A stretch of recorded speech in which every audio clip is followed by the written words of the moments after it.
انا اعطیناک الکوثر فصل لربک وانحر ان شانئک هو الابتر اما بعد۔ تمام تعریفیں اس اللہ عز و جل کے لیے لائق و زیبا ہے جو تمام جہانوں کا بنانے والا اور اسے پالنے والا ہے، اور درود و سلام اس کے آخری نبی محمد صلی اللہ علیہ وسلم پر۔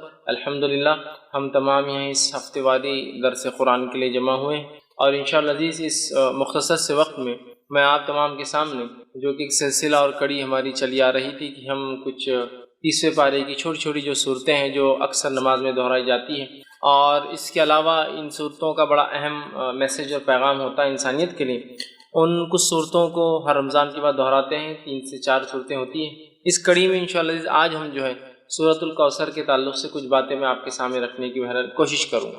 سورۃ الکوثر یہ ان صورتوں میں سے ایک صورت ہے جو کہ قرآن کی سب سے چھوٹی صورتوں میں سے ایک ہے۔ ویسے قرآن کی سب سے چھوٹی صورتیں وہ ہیں جن میں 3 آیتوں پر ہی مشتمل ہے، جس میں سورۃ العصر 3 آیتیں، سورۃ النصر 3 آیتیں، سورۃ الکوثر 3 آیتیں۔ ان تینوں صورتوں میں 3 آیتیں ہیں، لیکن الفاظ کے اعتبار سے، جملوں کے اعتبار سے 3 جملے ہوتے ہیں، 3 آیتیں۔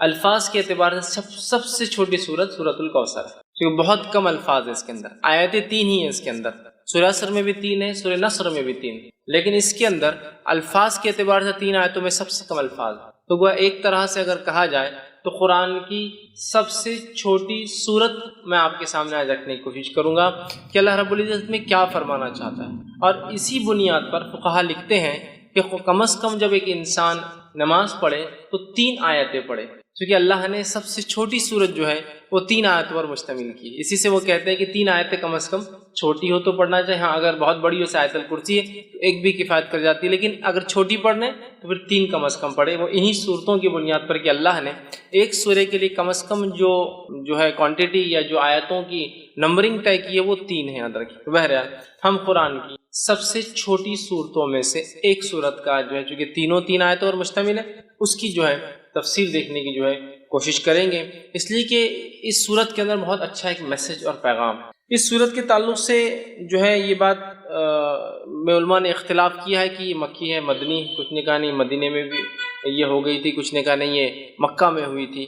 بہرحال جو بھی اس کا پس منظر رہا ہو، اور اس کے پیچھے کچھ بیک گراؤنڈ بھی علماء بتاتے ہیں کہ کیا اس کے پیچھے پس منظر رہا ہو، انشاءاللہ اس میں ایک بات جو واضح سامنے آتی ہے وہ یہ ہے کہ جب نبی اکرم صلی اللہ علیہ وسلم کے پے در پے ایک کے بعد ایک بچوں کا انتقال ہوا، اور بالخصوص لڑکوں کا انتقال ہوا، جس پر آپ کو ویسے 3 لڑکے تھے، ایک قاسم جس کے نام سے آپ ابو القاسم آپ کی کنیت تھی جو پہلے تھے، ایک ابراہیم تھے اور ایک عبداللہ تھے۔ تو بہرحال آپ کو 4 لڑکیاں اور 3 لڑکے تھے، تو تینوں کا پے در پے انتقال ہو گیا۔ جب تینوں لڑکوں کا انتقال ہوا تو مشرکین خوشی منانے لگے، کیونکہ مشرکین، اور جیسا آج ہمارا بھی حال ہے، ایک مادہ پرست ٹوٹلی میٹریلسٹک سوسائٹی میں ہم لوگ رہتے ہیں، جس میں مادہ اور انسان کیا پزیس کرتا ہے، کیا اس کے پاس ہوتا ہے، اس سے اس کی عزت اور توقیر ہو۔ اور اسی کڑی کے اندر ایک اور چیز جو سماج کا بہت بڑا مسئلہ بھی ہے، اور وہ یہ ہے کہ لڑکوں کا ہونا اور نہیں ہونا۔ جب نبی اکرم صلی اللہ علیہ وسلم کو لڑکے نہیں ہوئے، اس سماج میں، جس سماج میں لڑکے فخر کی علامت تھے، لڑکوں کی زیادتی پیدائش کے اعتبار سے سماج کے اندر ایک بہت بڑا رتبہ رکھتی تھی، اس سماج میں، جس سماج کے اندر لڑکیوں کو زندہ دفنا دیا جاتا تھا اور لڑکوں کو رکھا جاتا تھا، اس سماج میں نبی اکرم صلی اللہ علیہ وسلم کے پے در پے ایک کے بعد ایک 3 لڑکوں کا انتقال ہونا گویا مشرکین کے لیے ایک طرح سے آپ کے مشن کے انسکسیسفل، ناکامیاب ہونے کی ایک دلیل تھی۔ تو مشرکین میں سے کچھ لوگوں نے خوشیاں منائی، آوازیں اٹھائی، اور کہا کہ ابتر عربی زبان میں کہتے ہیں اس انسان کو جس کے پیچھے کوئی نہ ہو۔ عام زبان میں اس کا ترجمہ کیا جاتا ہے دم کٹا، پیچھے کوئی نہ ہو، پیچھے کوئی، جیسا کہ ایک گاڑی چلے گی اس کے پیچھے کچھ ٹریلر سے لگ کر جا رہے ہیں، پیچھے کوئی نہ ہو۔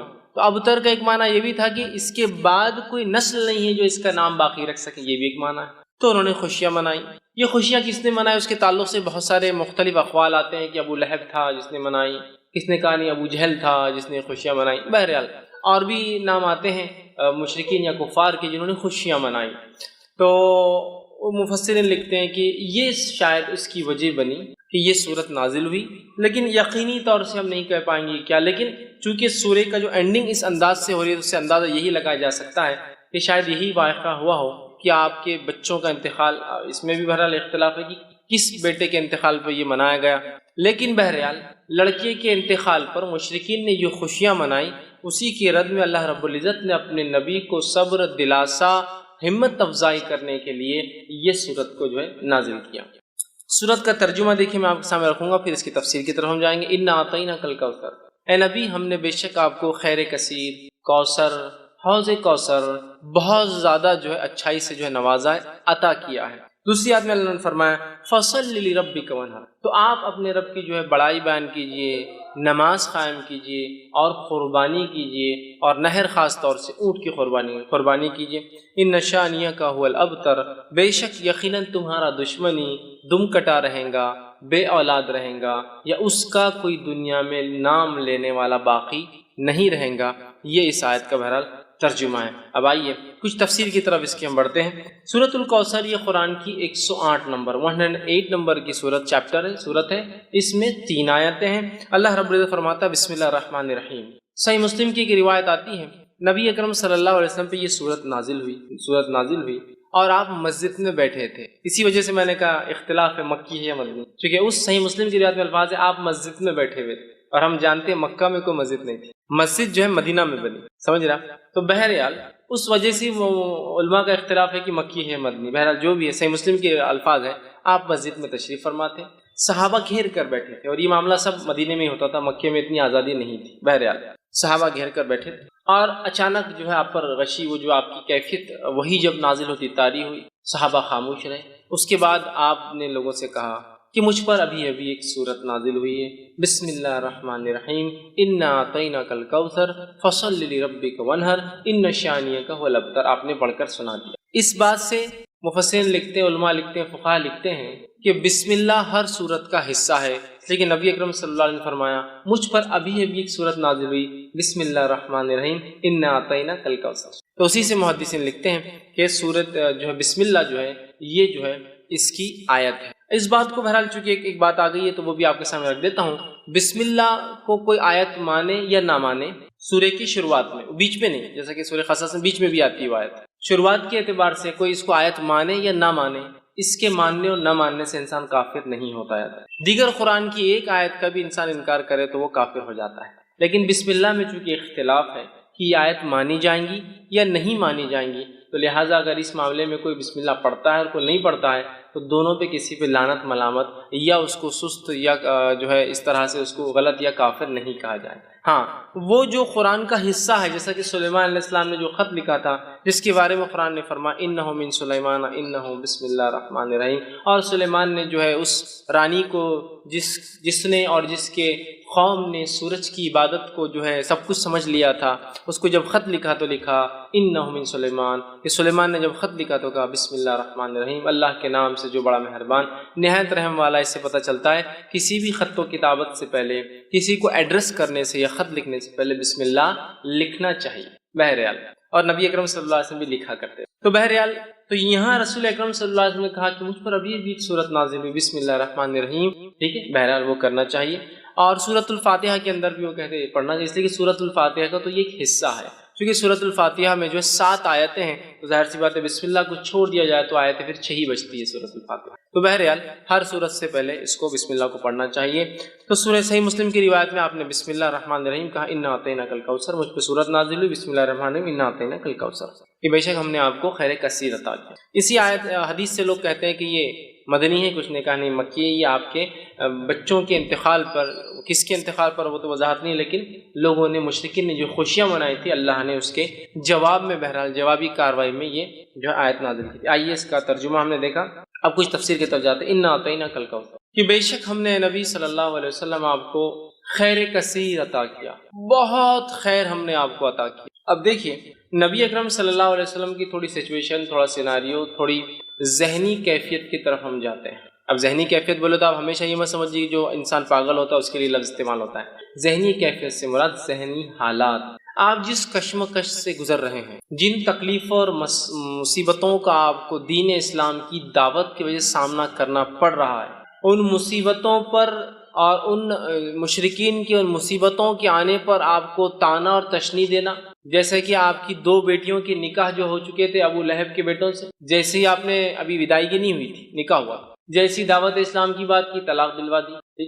نبی اکرم صلی اللہ علیہ وسلم اور دیگر انبیاء علیہ الصلوۃ والسلام یہ انسان تھے، یاد رکھیں۔ فرق یہ تھا کہ ان تک اللہ وہی بھیجتا تھا، اور یہ چنے ہوئے لوگ تھے۔ اسی سے لفظ مصطفیٰ آتا ہے، اللہ جس کو چن لیتا ہے۔ اس کے علاوہ دیگر معاملات میں انسانی نفسیات، کیفیتیں اور حالات ہمارے اور انبیاء کے ایک جیسے، ذہنی اذیتیں ان کو بھی پہنچتی ہے، اگر کوئی وہ کرے تو تکلیفیں ان کو بھی آتی ہے، وہ بھی پریشان ہو اٹھتے ہیں، وہ بھی کبھی خیال کرتے ہیں کہ یہ کر لوں، لیکن اللہ اپنی ہدایت سے، اپنی وحی سے کہتا ہے نہیں یہ ٹھیک نہیں، نبی کی شان کے لائق ہے، نہیں فلاں کر لوں، تو وہ انسان ہوتے ہیں، یاد رکھیے، سوائے اس کے کہ ان کو سیدھا وحی سے گائیڈنس کیا جاتا ہے، سیدھا وحی کے ذریعے ان کی ہدایت، ان کی مارگدرشن، ان کی رہنمائی کی جاتی ہے۔ اب اندازہ لگائیے اس مشن کے اندر جہاں بیٹیوں کو طلاق دے دی جا رہی ہے، پڑوسی ابو جہل روز کچرا ڈالتا ہے اس لیے کہ دعوت کی وجہ سے، اسی طرح آپ کا سوشل بائیکاٹ کیا جا رہا ہے، سارا سماج آپ کے خلاف ہے، اس میں آپ کے بیٹوں کا انتقال ہونا، اور ایک ایسے سماج میں جس سماج میں بیٹے ہی سب کچھ ہے، عزت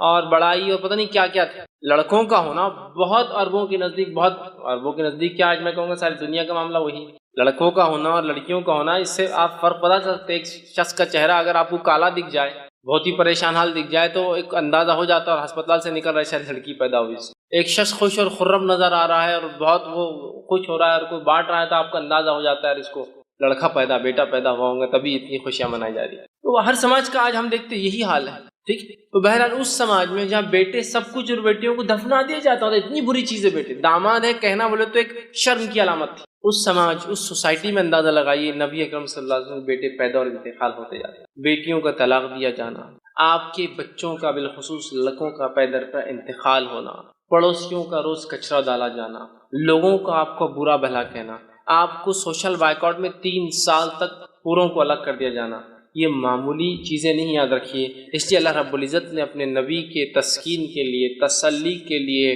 ذہنی سکون و اطمینان کے لیے جیسی ایسی کوئی بڑی تکلیف آتی تھی، ایک نعمت عطا کر دیتا تھا فوراً اللہ۔ جیسے کہ مثال کے طور پر نبی اکرم صلی اللہ علیہ وسلم کے جو ہے محبوب چچا، جس نے بڑی اسلام کے خلاف تو نہیں تھے، قبول تو نہیں کیا، لیکن خلاف بھی نہیں تھے، بہت سپورٹ کیا، بہت سپورٹ، اتنا کہ 3 سال کے عام بائیکاٹ میں وہ بھی ساتھ تھا۔ کہا کہ جب تک میں زندہ ہوں میرے بھتیجے کو ہاتھ نہیں لگا سکتا ہے، ٹھیک۔ تو جو ہے ابو طالب جو تھے، یہ اسلام تو نہیں لائے لیکن بہت سپورٹ میں، اتنے سپورٹ میں تھے کہ اپنے بیٹے علی سے کہا، جب اللہ کے رسول صلی اللہ علیہ وسلم نے دعوت دی کہ اے علی جو ہے تم اپنے بھائی جو ہے محمد کی بات، مطلب میرے بھتیجے کی بات، محمد کی بات جو ہے تم ماننا، اس لیے کہ وہ سچ کہتے ہیں، لیکن سماجی پریشر دیکھیے کیا ہوتا ہے، خود ایمان نہیں لائے، ہے نا۔ اب اندازہ لگائیے اس سے، ٹھیک۔ تو جو ہے تکلیف دی جا رہی تھی اس زمانے میں، اس ستم میں انہوں نے آپ کی مدد کی، یہ انتقال کر جاتے ہیں، مشرکین جو ہے خوش ہوتے ہیں۔ اور یہ بات بھی یاد رکھیے، بلال رضی اللہ عنہ ایک طرف ہے، اور جو ہے سمیہ رضی اللہ عنہا کو جو ہے شہید کیا جا رہا ہے نا، اور کئی خاندانوں کو جو غلام تھے اور کمزور تھے مالی اعتبار سے، تکلیف جن میں لڑکوں کی، مردوں کی کمی تھی، جو عربوں میں طریقہ دبا دیا جاتا تھا، تکلیف دی جا رہی تھی، اسی سماج، اسی سوسائٹی کے اندر جو ہے ابو طالب کا نبی اکرم صلی اللہ علیہ وسلم کو مدد کرنا، یہ بہت بڑی بات تھی، بہت بڑا سپورٹ تھا یہ، اور اتنا بڑا سپورٹ تھا کہ ان تمام کو تکلیف دی جا رہی تھی، لیکن رسول اکرم صلی اللہ علیہ وسلم کی طرف کوئی آنکھ بھی، ایک عام زبان میں کہ اٹھا کر نہیں، مطلب جو تکلیفیں دوسروں کو پہنچ رہی تھی اس کے مقابلے میں آنکھ بھی اٹھا کر نہیں دیکھ رہا تھا۔ کیوں؟ اس لیے کہ سب کو پتا تھا کہ ابو طالب لیڈر ہے، ایمان تو نہیں لائے ہے، محمد صلی اللہ علیہ وسلم کے دین پر تو نہیں ہے، لیکن پورا سپورٹ ہے، ہاتھ تو نہیں لگا سکتے محمد صلی اللہ علیہ وسلم، یہی وجہ تھی کہ ہاتھ نہیں لگایا۔ اور جتنی باتیں آتی ہے کہ آپ کا گلا دبایا گیا، آپ کے اوپر اونٹ کی وجڑی رکھ دی گئی، یہ تمام باتیں ان کے انتقال کے بعد، تب تک تو کسی نے ہمت نہیں کی، یہی وجہ تھی۔ ان کا انتقال ہوتا ہے تو آپ کے ایک یہ ذہنی سپورٹ بھی تھے، چچا تھے، بڑی محبت تھی، اور والد کے بعد جو ہے، اور دادا کے بعد انہوں نے ہی پالا، والد تو انتقال کر گئے تھے، پہلے دادا نے وہ کیا، اور دادا کا انتقال بھی 6 سال کی عمر میں ہوگا، تب سے لے کر انہوں نے کفالت کی، اور مددگار بھی تھے اسلام کے۔ دوسرا فوراً اس کے بعد جو ہے آپ کی بیوی کا، جو اب تک ایک ہی بیوی تھی آپ خدیجہ رضی اللہ عنہا، ان کا بھی انتقال ہو جاتا ہے۔ آپ بڑے غمزدہ اور مایوس ہوئے، ایک طرح سے آپ جو ہے پریشان ہیں، ایک طرف چچا کا سپورٹ جو دین کے لیے مفید تھے، ایک طرف بیوی کا سپورٹ جو گھر سے ایمان والی تھی اور مدد کرتی، پہلے ایمان والی، یاد رکھیے پہلے ایمان لانے والوں میں یہی شامل ہے، فرسٹ جو کسی نے اسلام لایا وہ ایک عورت تھی، پہلا جو اسلام کے لیے شہادت دی وہ بھی ایک عورت تھی، یاد رکھیے، بہرحال تو پہلی تھی، آپ غمزدہ ہوئے، اللہ نے آپ کو معراج کا سفر کرا دیا، معراج اسی وقت ہوئی نا، دونوں کے انتقال کے بعد معراج ہوئی، سفر کرا دیا تاکہ وہ جو غم اور وہ ذہنی تکلیف تھی ہٹ گئی، جب غائب کے معاملات آپ دیکھ کر آ گئے، تو اللہ ایسے ہی کرتا ہے۔ اب دیکھیے نبی کو تکلیف دی جا رہی ہے، بیٹے کا انتقال ہو گیا، لوگ مذاق اڑا رہے ہیں، ایک آیت آ رہی ہے، ایک سورت آ رہی ہے، غم کی کوئی ضرورت نہیں، یہ کہہ رہے ہیں کہ تمہارا لڑکا انتقال کر گیا، تمہارا بیٹا مر گیا، کوئی مسئلہ نہیں، نہ آتا ہی نہ کل کوثر، ہم نے تم کو خیر کثیر عطا کر دیا نا، کیوں تم غم کر رہے ہو چھوٹی موٹی چیزوں پہ دنیا میں جو کھو رہی ہے تم سے؟ خیر کثیر عطا کر دیا، بہت زیادہ خیر ہم نے آپ کو اے نبی نواز دیا۔ یہ کسی بھی شکل میں ہو سکتا ہے، دنیا کی نعمتوں کی شکل میں، اور ہم نے دیکھا نبی اکرم صلی اللہ علیہ وسلم کی زندگی میں آپ لیڈر کہلائے، آپ نے جو ہے ایک ملک کے آپ سربراہ کہلائے، اور جو جس زمین سے آپ کو بے بس اور بے سہارا اور تکلیف دے کر نکالا گیا تھا، اس زمین پر اللہ رب العزت نے آپ کو ایسے واپس غلبے کے ساتھ لایا کہ جو مشرکین اور جو آپ کے دشمن تھے وہ گھٹنے کے بل آ چکے تھے، جن کے پاس منہ کھولنے کے لیے کوئی چارہ نہیں تھا۔ مطلب اللہ نے ایسا نوازا کہ ایک انسان جس کو 13 سال تکلیف دے کے اپنے شہر سے نکالا گیا، جب واپس اپنے شہر میں آتا ہے تو ایک فاتح کی حیثیت سے، اور آج سب خدا اس کے جو ہے گھٹنوں پر آ جاتے ہیں۔ دیکھیے 10 سال کے اندر اللہ وہ دیتا ہے، یہ بھی خیر کثیر۔ اسی طرح جو ہے دنیا کی نعمتوں کے اعتبار سے جس شخص کو یا جس دین کے لیے قدم رکھنا ممکن نہیں تھا مکہ شہر میں، آج اس دین کی ایک اپنی سلطنت، ایک حکومت اللہ نے آپ کی زندگی میں بنا دی، یہ خیر کثیر ہے۔ اسی طرح دیگر بہت ساری نعمتیں جو نبی اکرم صلی اللہ علیہ وسلم کو جسمانی اعتبار سے، صحت کے اعتبار سے، بیویوں کے اعتبار سے، اولاد میں لڑکیوں کے اعتبار سے دی گئی، اور صحابہ کے اعتبار سے جو ساتھی اور دوست دیے گئے، یہ بھی خیر کثیر اس میں شامل ہے۔ تو کہا اِنَّا أَعْطَيْنَاكَ الْكَوْثَرَ، آپ ایک اپنے بیٹے کے انتقال پہ جو لوگ خوشیاں منا رہے ہیں، آپ غمزدہ کیوں ہوتے ہیں نبی؟ ہم نے تو آپ کو خیر کثیر عطا کر دیا، بہت کثرت سے خیر عطا کیا۔ اس کا ایک معنی یہ بھی آتا ہے جو مفسرین لیتے ہیں، ہم نے آپ کو حوض کوثر عطا کیا۔ حوض کوثر کیا ہے؟ حوض کوثر جنت کی ایک نہر ہے، وہ نہر کے اطراف کے بہت سارے حالات، وہ کیسی دکھتی ہے، کیا ہوتی ہے، بہت ساری تفصیلات ہوتی ہے۔ ایک روایت میں آتا ہے اس کے اطراف پرندے بھی ہیں۔ ابو بکر صدیق رضی اللہ عنہ بیٹھے تھے کہ اللہ کے رسول، نہر کا پانی تو بڑا اچھا ہوگا، تو کہا شہد سے بھی زیادہ میٹھا ہے، دودھ سے بھی زیادہ سفید ہے، ٹھیک ہے، بڑی اس کی خصوصیتیں ہیں۔ کہا اس کے اطراف پرندے، تو کہا بہت اچھا منظر ہوگا، تو کہا پرندے کھانے میں بھی ابو بکر بڑے اچھے ہوں گے، وہ اس میں پرندے ہوں گے، وہ ایک نہر ہے جو جنت سے نکلتی ہے، اور اسے کوثر اس لیے کہا گیا کہ اس پہ اتنے پیالے ہیں جن سے جو لوگ جنت میں داخل ہوں گے ان کو پلایا جائے گا۔ اس کے پانی پینے کے بعد انسان کو پھر کبھی پیاس نہیں لگیں گی، وہ جنت میں کھائیں گا بھی پیئیں گا بھی، لیکن اس کی ضرورت محسوس نہیں ہوگی پینے کی، اس کوثر کے پانی پینے کے۔ وہاں اتنے سارے گلاس ہیں کہ آپ صلی اللہ علیہ وسلم نے فرمایا، مطلب پینے کے مرتبان ہیں کہ آپ نے فرمایا جیسے آسمان کے ستارے، اتنے مرتبان ہیں، اتنے پیالے، اتنے گلاس ہیں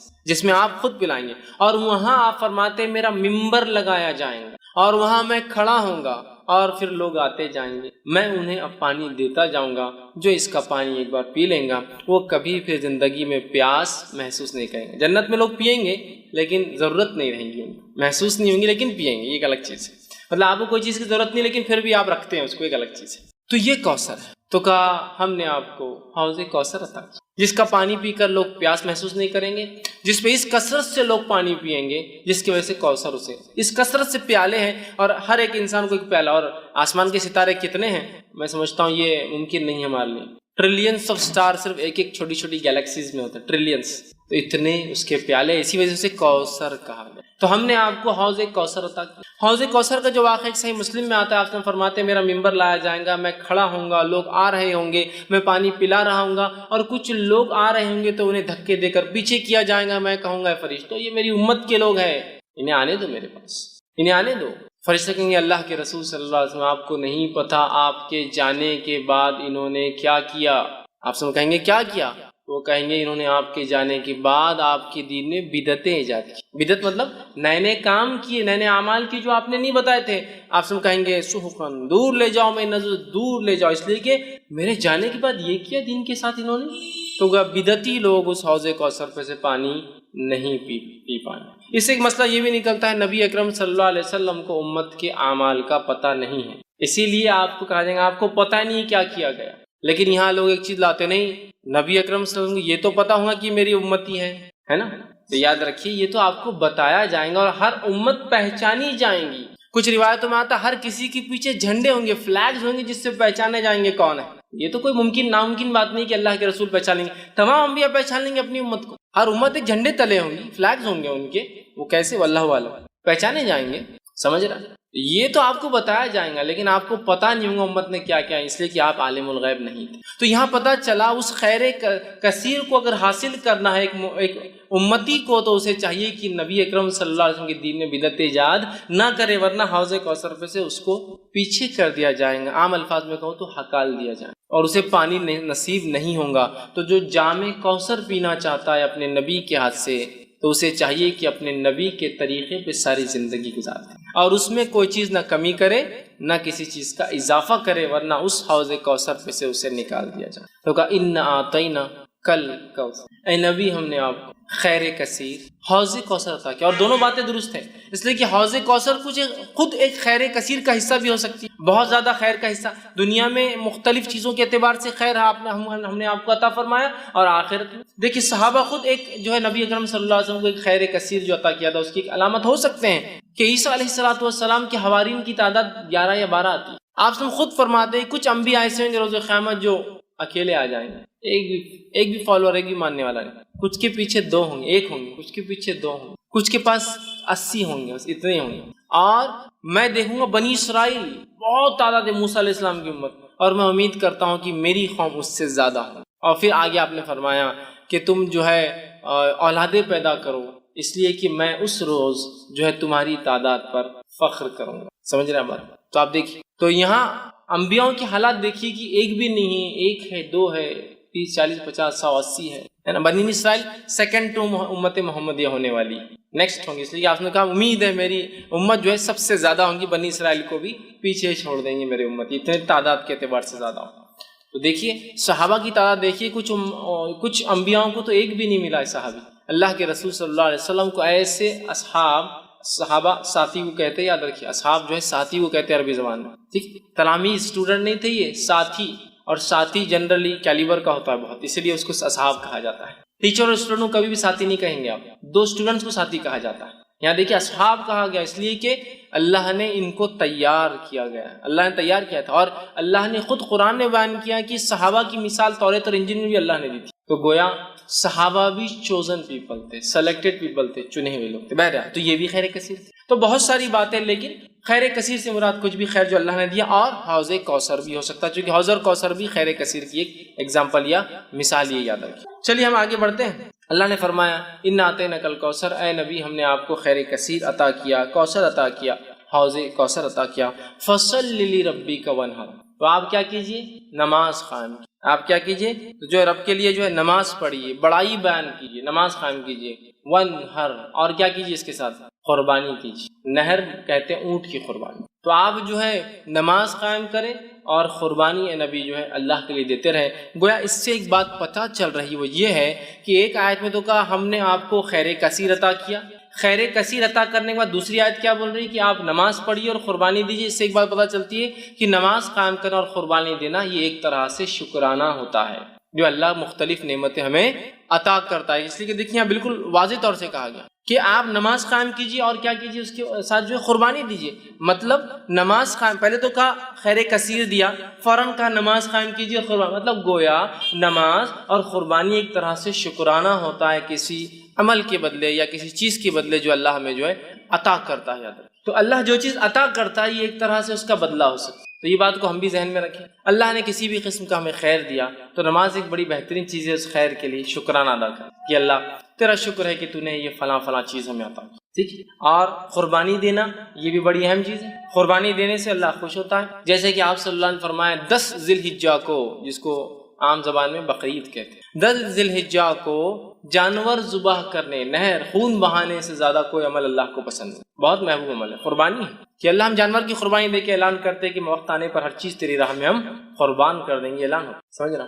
تو یہاں کہا کہ فصل لربک، تو نماز قائم کی، تو گویا دیکھیے اشارہ ہو گیا ہے کہ اگر اللہ بھی ہمیں کوئی نعمت یا شکر دے تو ہم کیا کریں؟ نماز قائم کریں۔ اور نبی اکرم صلی اللہ علیہ وسلم کے تعلق سے ابوبکر صدیق رضی اللہ عنہ فرماتے ہیں اللہ کے رسول صلی اللہ علیہ وسلم کو جب بھی کوئی خبر پہنچتی اچھی، آپ سجدے میں گر جاتے ہیں، کوئی مصیبت آتی، کوئی آندھی آتی، کوئی طوفان آتا، کوئی پریشانی ہوتی، آپ مسجد کی طرف بھاگتے، مطلب نماز پڑھتے۔ خوشخبری آئی تو نماز، سجدے میں گرنا، مصیبت آئی تو نماز دونوں کے لیے حل ہے۔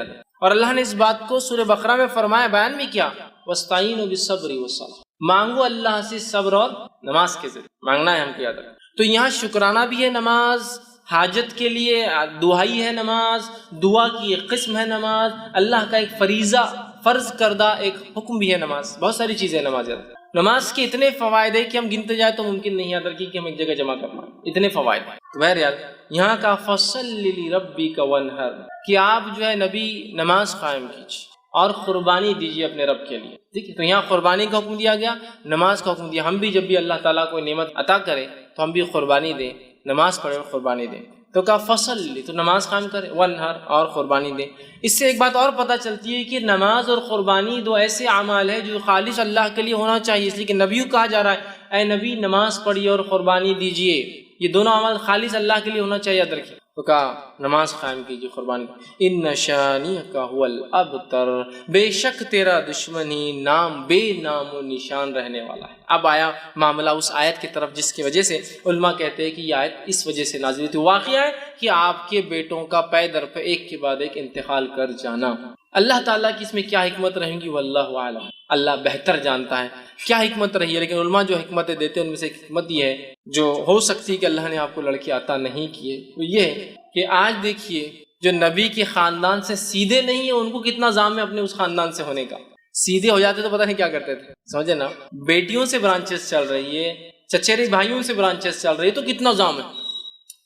خاندان سے تو دور، خالی اس علاقے کا ہونے کا زام دیکھیے، ہم فلاں ہیں، قومی زام، سمجھ رہے، خاندان تو دور، خالی علاقے سے ہونے کا زام دیکھیے لوگوں میں، ہم فلاں علاقے سے ہیں، ہم فلاں زبان بولنے والے ہیں۔ شاید یہ حکمت رہی، اللہ اس معاملے کو رکھنا ہی نہیں چاہتا تھا، آگے ختم کر دینا چاہتا۔ اس کے آگے واللہ اعلم، وہ اللہ ہی جانتا ہے بھائی کیا وجہ ہے، لیکن یہ حکمت ہو سکتی ہے، اللہ سمجھ رہا بات۔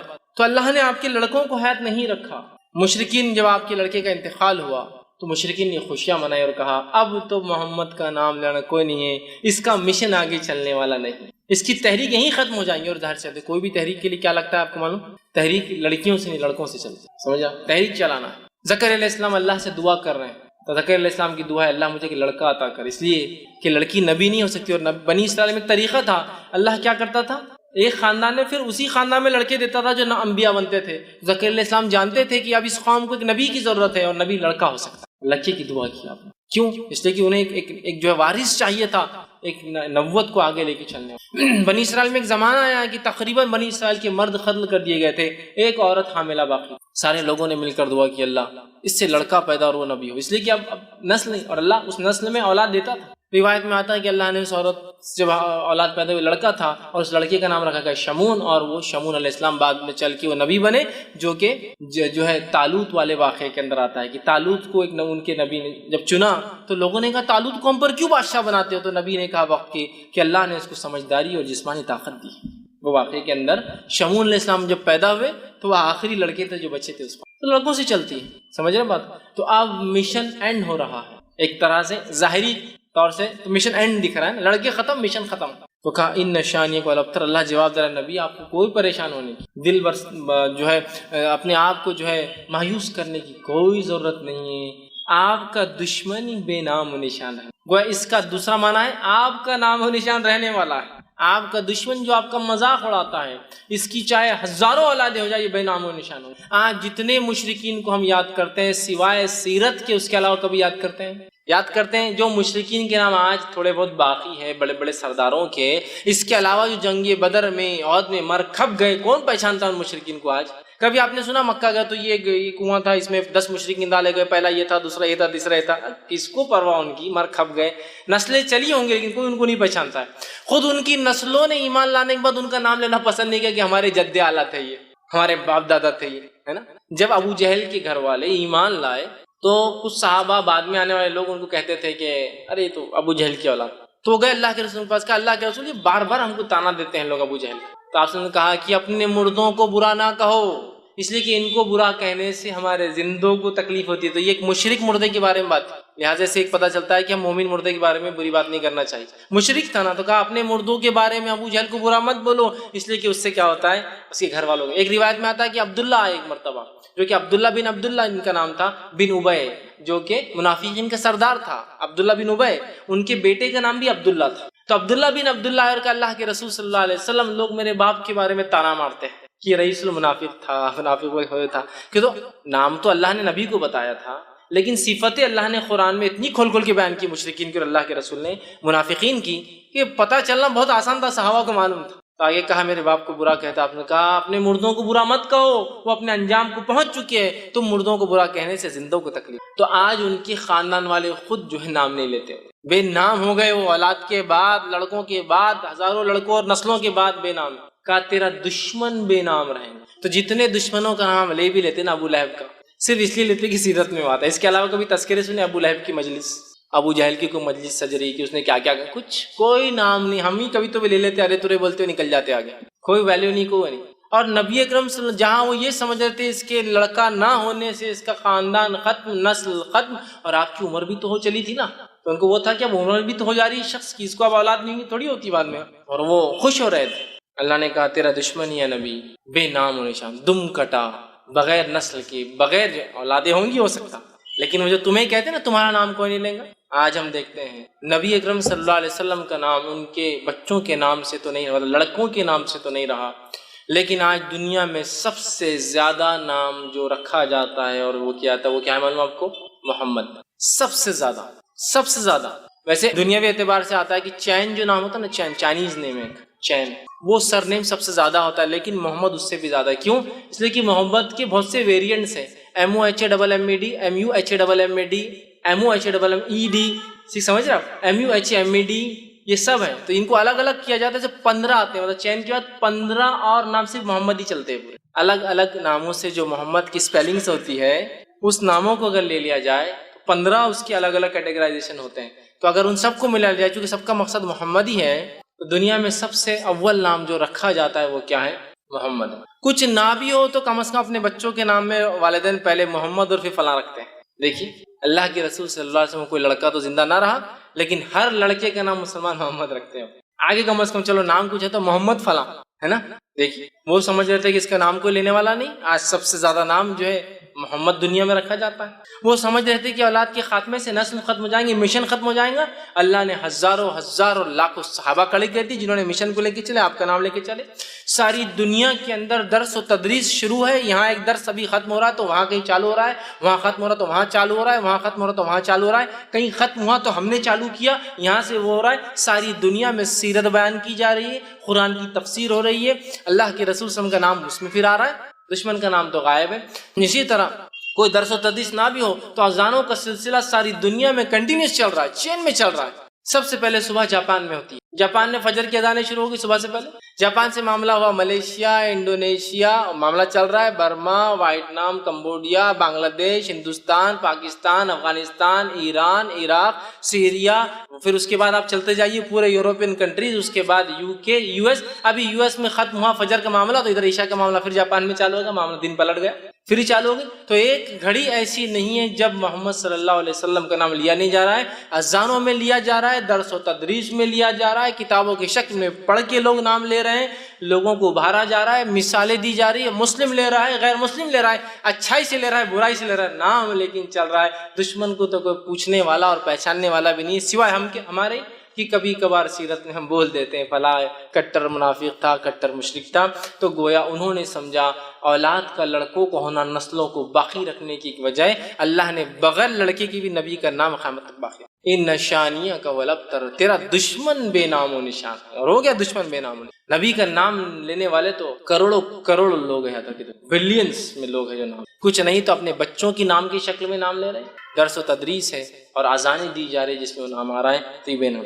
اب اس میں ایک بہت امپورٹنٹ پوائنٹ جو نکل رہا ہے وہ کیا ہے، وہ بھی تھوڑا دیکھیں، بہت امپورٹنٹ پوائنٹ وہ کیا ہے۔ نبی کو ان کے لڑکوں کے انتقال پر مشرکین نے ستایا، بات صحیح ہے، اس پر اللہ نے آیت نازل کی، بات صحیح، گویا نبی خود اپنے لیے ایک لڑکا پیدا نہیں کر سکتے تھے، بہت امپورٹنٹ پوائنٹ ہے، یعنی اب اس کی یہاں کیا ضرورت ہے، بہت ضرورت ہے اس کی۔ آج ہم لوگ جب اولاد نہیں ہوتی ہے تو پتہ نہیں کہاں کہاں اولادیں مانگ رہے ہیں، جس سے بھی مانگتے ہو وہ امتی ہے، نبی تو نہیں ہے، جس سے ہی مانگتے ہو۔ ابراہیم علیہ السلام ہے 80 سال کے ہو گئے اولاد پیدا نہیں کر سکتے، زکریا علیہ السلام کے بال سفید ہو گئے اولاد پیدا نہیں کر سکتے، محمد صلی اللہ علیہ وسلم کو 3 لڑکے ہوئے، تینوں کو بچا نہیں سکے، بہت عبرت ہے اس واقعے۔ تو جب نبی اپنے لیے لڑکے پیدا اور ظاہر سی بات ہے آپ سب نے بعد میں بھی کہا ہوا، آپ تیسرے کے بعد چوتھا کوئی لڑکا تو ہوا نہیں. تو نبی اپنے لیے کوئی لڑکا پیدا نہیں کر سکے. پیدا کرنا تو بہت دور کی بات ہے. جب نبی اکرم صلی اللہ علیہ وسلم کے بیٹے کا انتقال ہوا تھا، آپ مسجد نبوی میں تھے، روایت میں آتا ہے کہ لے کر آئے، اور آپ کے بیٹے عبداللہ ہچکیاں لے رہے، مطلب موت کی قریب ہے. اور روایت میں کہ آپ کبھی عبداللہ کو دیکھتے اور کبھی آسمان کی طرف دیکھتے. وہ ایک طرح سے گزارش ہے، التجا، اللہ یہ میرا لڑکا ہے. لوگ مجھے ویسے ہی 2 لڑکوں سے بہت تانے دیتے آ رہے ہیں، اب یہ میرا، اور امید بھی نہیں آگے مجھے اولاد ہوں گی، چونکہ آپ کو بیویاں تو بہت تھی لیکن اولادیں کہاں ہوئی آپ کو دوسرے بیویوں سے؟ حضرت خدیجہ کے اولادیں کہاں ہیں آپ کو؟ صرف یہ 3 کا ہے. سمجھ رہے آپ بات کو؟ لڑکیاں تھیں تو آپ کو اولادیں بھی نہیں دیگر بیویوں سے، اتنے ازواج سے، تو آپ کو لگ رہا ہے کہ اب اولاد نہیں ہوں گی. اللہ اس کا کیا ہوگا؟ آسمان کو دیکھتے اور دیکھتے، اور اسی حالت میں عبداللہ نے جو ہے ہچکیاں لے کے دم توڑ دیا. تو اپنے بیٹے کو بچا نہیں سکتے. پیدا کرنا زندگی سے دور کی، اور اللہ ہم پر رحم کرے، پتہ نہیں کون کون ہمارے پاس اولادیں دے سکتا ہے. چوائس کی اولادیں بھی دے سکتا ہے. لڑکا چاہیے، لڑکی چاہیے، 2 لڑکے چاہیے، 3 لڑکے چاہیے، سب چوائس. جس سے مانگا جا رہا ہے امتی ہے، جس امت کا نبی خود اپنے نفس کے لیے لڑکا پیدا نہ کر سکا، لڑکے مر رہے تو بچا نہ سکا. جس کتاب نے، قرآن نے ابراہیم علیہ السلام و زکریا کے تعلق سے کہا، گڑا رہے اپنے رب سے کہ اللہ میرا مشن آگے کیسے چلے گا، لڑکا نہیں ہوگا، تو کیا کوئی امتی اولاد دے سکتا ہے؟ بتائیے دے سکتا ہے؟ کوئی امتی اولاد نہیں دے سکتا، کوئی امتی نہیں دے سکتا. تو ایک بڑا سبق تھا کہ تیرا دشمن بے نام رہیں گا، لیکن ابھی آپ کو لڑکا نہیں، ٹھیک ہے، اس وجہ سے آپ کا نام فلاں بن محمد نہیں باقی رہیں گا، لیکن تیرا دشمن بے نام، ہم آپ کا نام قیامت تک باقی رکھیں گے. کس شکل میں وہ ایک الگ معاملہ ہے، لیکن آپ کا نام باقی رکھیں. اس سے پتہ چلا نبی اپنے نفس کے لیے لڑکے پیدا نہیں کر سکتا تھا. قرآن میں اللہ نے اس کی وضاحت کی. اللہ جسے چاہتا ہے لڑکے دیتا ہے، جسے چاہتا ہے لڑکیاں دیتا ہے، جسے چاہتا ہے دونوں دیتا ہے، اور جسے چاہتا ہے کچھ بھی نہیں دیتا. چوائس، اس کی مرضی، اس کی مرضی. سمجھ رہے آپ بات؟ تو یہ بڑا میسج تھا اس میں. تیرا دشمن بے نام رہیں گا، آپ کو اولاد نہیں، لڑکا نہیں ہے، نبی یہ خوش ہو رہے ہیں، آپ گھبرائے مت، آپ کا نام باقی رکھیں گے. گویا نبی اپنے نفس کے لیے لڑکا پیدا نہیں کر سکتے. تو رہا امتی لڑکے اور بچے دے رہے ہیں. کتنے بد لوگوں نے پتہ نہیں آستانے اور در بنا دیے، جہاں جا کر فلاں عمل کر لیے تو لڑکے بھی پیدا ہوتے چوائس کے. نہیں بھائی ہم کو تو 4 لڑکے لڑکی چاہیے، تو چوائس سے لڑکی بھی لے لیجیے آپ. سبحان اللہ. تھوڑی تو عقل لڑاؤ. قرآن سے دوری کا یہ نتیجہ ہے.